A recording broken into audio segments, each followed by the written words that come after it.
Hello everyone. कल हमने regulating act of 1773 और उसका अमेंडिंग एक्ट उसके बारे में पढ़ा था। ठीक है, आज उसी सीरीज़ में कंटिन्यू करते हुए हम आगे के एक्ट्स पढ़ेंगे जो कंपनी रूल के दौरान जारी किए गए थे। ठीक है, तो अगर आपने वो नहीं देखा है तो डिस्क्रिप्शन में लिंक दिया, आप देख सकते हैं। So let's begin for today. Pitt's India act of 1784। इसको पिट्स इंडिया क्यों कहा गया? वो तो रेगुलेटिंग एक्ट था, कुछ कंट्रोल बना रहे थे। ठीक है, तो इसको पिट्स इंडिया इसलिए कहा गया है, पिट का एक्ट था।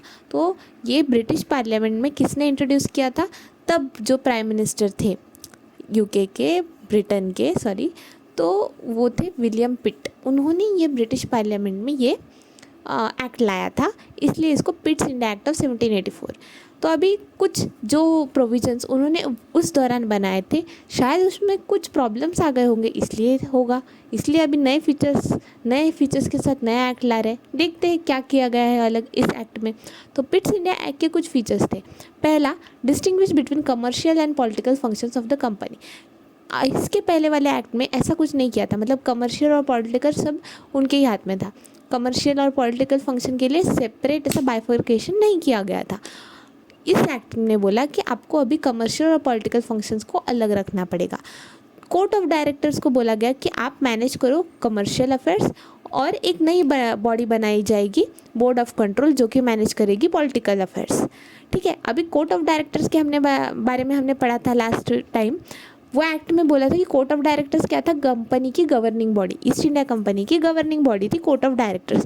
और रेगुलेटिंग एक्ट ने इनको बोला था कि आपको रिपोर्ट देना पड़ेगा, जो कि कंपनी के अफेयर्स है, सिविल हो गया, रेवेन्यू हो गया, मिलिट्री हो गया, जो भी काम काज चल रहा है उस पर रिपोर्ट देना पड़ेगा आपको, ब्रिटिश पार्लियामेंट को। ठीक है, तो अभी रिपोर्ट में भी तो घपले हो सकते हैं ना, तो शायद इसलिए इन्होंने क्या किया, अभी कमर्शियल और पॉलिटिकल फंक्शंस कंपनी के अलग करेंगे। और बोला कि आप कोर्ट ऑफ डायरेक्टर्स जो है, आप कमर्शियल वाला देख लो। वैसे भी आप ट्रेड के लिए गए थे, ईस्ट इंडिया कंपनी तो ट्रेड के लिए गई थी ना, तो पैसे वाले काम आप देख लो, कमर्शियल अफेयर्स। और एक हम नई बॉडी बनाएंगे जिसका नाम होगा बोर्ड ऑफ कंट्रोल। क्या होगा? बोर्ड ऑफ कंट्रोल, जो कि पॉलिटिकल अफेयर्स देखेगी। ठीक है, तो एक सिस्टम बन गया डुअल गवर्नमेंट का। एक कोर्ट ऑफ डायरेक्टर्स किसका है? ईस्ट इंडिया कंपनी का। बोर्ड ऑफ कंट्रोल किसका है? ये बाय किसके ऑर्डर पे बन रहा है? ब्रिटिश पार्लियामेंट के।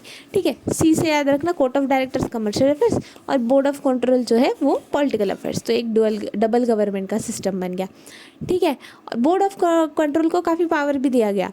इनको बोला गया कि आप सुपरवाइज कर सकते। अभी तक तो कोर्ट ऑफ डायरेक्टर्स को रिपोर्ट देनी थी सिविल, मिलिट्री, रेवेन्यू वाली चीज़ों पे। अभी बोला कि बोर्ड ऑफ कंट्रोल सुपरवाइज करेगा और डायरेक्ट करेगा सारे ऑपरेशन सिविल और मिलिट्री के, गवर्नमेंट के जो भी होंगे वो, और revenues of British positions in India, मतलब ब्रिटिश की जो भी चीज़ें हैं इंडिया में, उस पर जो रेवेन्यू है, जो रेवेन्यू कलेक्ट हो रहा है, सिविल कुछ चीज़ें कर रहे हैं, मिलिट्री वॉर्स कर रहे हैं, ये सब सुपरवाइज और डायरेक्ट कौन करेगा? अभी बोर्ड ऑफ कंट्रोल।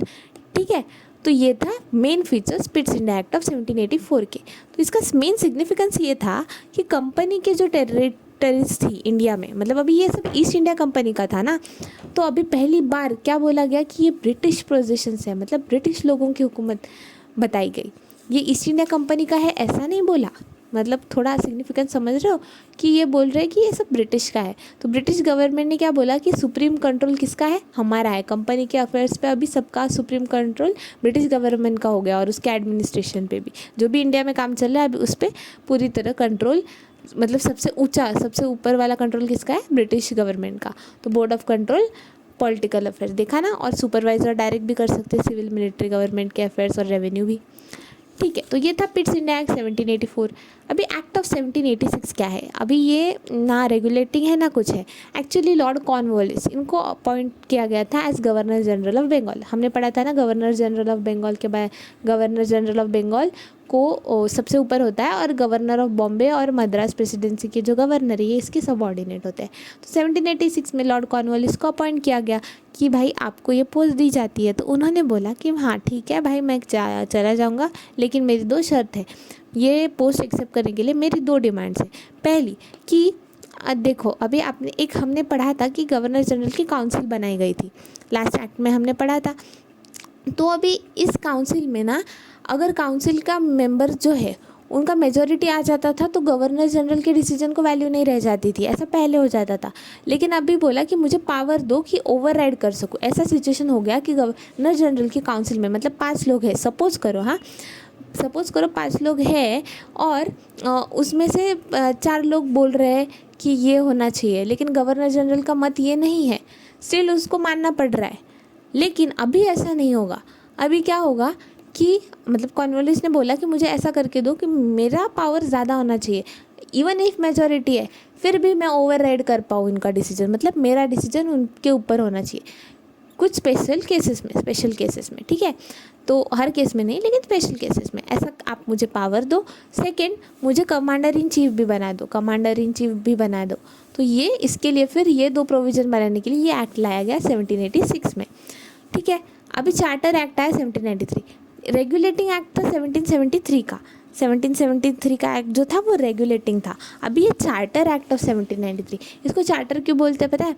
इसमें ना एक प्रोविज़न ये भी है कि इसने ट्रेड मोनोपोली जो थी, ईस्ट इंडिया कंपनी एक चार्टर लेके आई थी, है ना। हमने पढ़ा था 1608 में ईस्ट इंडिया कंपनी इंडिया में आई। 1600 में इनको चार्टर मिला था क्वीन एलिजाबेथ I से कि वो भारत में ट्रेड कर सकते हैं, इंडिया में ट्रेड कर सकते हैं, ठीक है। तो एक्सक्लूसिव राइट्स था। तो अभी क्या हुआ कि ना इनकी मोनोपोली जो थी, ट्रेड मोनोपोली, कि इंडिया में ईस्ट इंडिया कंपनी ही ट्रेड करेगी, ये होता है ट्रेड मोनोपोली। तो उसको एक्सटेंड कर दिया गया for a period of another 20 years, और 20 सालों के लिए ये बढ़ा दिया गया, ठीक है। तो ये वो चार्टर था, उसी को एक्सटेंड कर दिया ना, तो इसलिए इसको चार्टर एक्ट ऑफ 1793 बोलेंगे, ठीक है। तो ये एक चीज़ कर दी इस एक्ट ने। सेकेंड, बाद में क्या बोला कि ये जो ओवर राइडिंग वाला पावर था गवर्नर जनरल ऑफ बंगाल को मिला था जब लॉर्ड कॉर्नवालिस थे। तो ये जो पावर है अभी एक गवर्नर जनरल को दिया, और बाकी के जो नेक्स्ट गवर्नर जनरल आएंगे तो वो भी बोलेंगे ना भाई उसको दे दिया, हमें क्यों नहीं दे रहे। तो इसलिए ये पावर जो है ओवर राइडिंग वाला स्पेशल केस में, वो सारे अभी आगे जो भी फ्यूचर गवर्नर जनरल्स होंगे उनको, और जो भी गवर्नर्स होंगे बॉम्बे और मद्रास प्रेसिडेंसीज के जो सबऑर्डिनेट प्रेसिडेंसीज है उनके गवर्नर्स को भी ये पावर दिया जाएगा कि आप भी अपने काउंसिल के डिसीजन को ओवरराइड कर सकते हो स्पेशल केसेस में, ठीक है। फिर गवर्नर जनरल को मोर पावर, ज़्यादा पावर और कंट्रोल दिया गया, किसके ऊपर? सबऑर्डिनेट प्रेसिडेंसीज कौन सी? बॉम्बे और मद्रास की। तो उस पर और थोड़ा बोला, और थोड़ा पावर दे दिया किसको? गवर्नर जनरल को। तो गवर्नर जनरल की पोस्ट ज़्यादा पावरफुल हो गई इस एक्ट से। किस एक्ट से? चार्टर एक्ट से। 20 साल के लिए एक्सटेंड कर दिया, वो अलग। और प्रोवाइडेड दैट, और क्या प्रोवाइड किया कि भाई कमांडर इन चीफ जो होंगे वो ज़रूरी नहीं है कि मेंबर हो गवर्नर जनरल के काउंसिल के, मतलब by default commander in chief governor generals council के मेंबर नहीं होंगे। ऐसा बाय डिफ़ॉल्ट नहीं कि कमांडर इन चीफ है तो गवर्नर जनरल काउंसिल में आ गए, ऐसा नहीं। उनको अगर अपॉइंट किया हो तो ही बन सकते हैं, ठीक है। फिर members of board of control, अभी इस एक्ट ने बोला कि बोर्ड ऑफ कंट्रोल कौन सा है? जो पॉलिटिकल अफेयर्स देखता है, तो वो और उनका जो स्टाफ होगा उसको पैसे कौन देगा? ठीक है। तो उसको पैसे इंडिया से जो रेवेन्यू लिया जाएगा, इंडियन रेवेन्यूज़ जो होंगे, दीवानी राइट्स देखा था ना हमने, रेवेन्यू कलेक्ट करने के राइट्स मिल गए थे। तो ये सब जो इंडिया से पैसा मिल रहा है तो उससे ही इन मेंबर्स की सैलरी दी जाएगी अब से आगे। मतलब अब तक तो अलग था सोर्स, लेकिन अभी से आगे इस एक्ट के बाद से बोर्ड ऑफ कंट्रोल और उसके स्टाफ को इंडियन रेवेन्यू से पैसे दिए जाएंगे, उनके सैलरी दी जाएगी। तो ये थे 2 act, Pitt's India act of 1784, फिर एक एक्ट 1786 का, और charter act of 1793। Pitt's India act इसलिए इंपॉर्टेंट है 1784 क्योंकि इसने first time commercial British positions ये बोला है, India company, east India company का जो भी मालमत्ता थी इंडिया में उसको बोला है कि ब्रिटिश पोजीशंस है, मतलब अंडर डायरेक्ट ब्रिटिश गवर्नमेंट के, ठीक है। तो सुप्रीम कंट्रोल उन्होंने इस्टेब्लिश किया, और इंपॉर्टेंट चीज़ कमर्शियल और पॉलिटिकल फंक्शंस को बाइफरगेट किया, है ना। एक कोर्ट ऑफ डायरेक्टर्स को कमर्शियल के लिए रखा, बोर्ड ऑफ कंट्रोल को पॉलिटिकल अफेयर्स के लिए। तो इससे पिट्स इंडिया से याद रखना डबल गवर्नमेंट का सिस्टम था, ठीक है। और पहले रिपोर्ट देने बोलते थे, अभी एक नई बॉडी बना दी है तो बोल दिया कि आप ही देख लो भाई, सिविल, मिलिट्री, रेवेन्यू, सब अफेयर्स, ठीक है। 1786 में लॉर्ड कॉर्नवालिस जी को बुलाया तो वो बोले कि नहीं मैं तो आऊँगा, तो 2 डिमांड चाहिए, मेरा पावर ज़्यादा होना चाहिए काउंसिल से, तो कुछ स्पेशल केसेस में मैं उनको ओवरराइड कर सकूँ, ये पहला, और मेरे को कमांडर इन चीफ बनना है, दूसरा। फिर चार्टर एक्ट, चार्टर मतलब चार्टर याद करो, चार्टर हमें 20 साल के लिए एक्सटेंड कर दिया।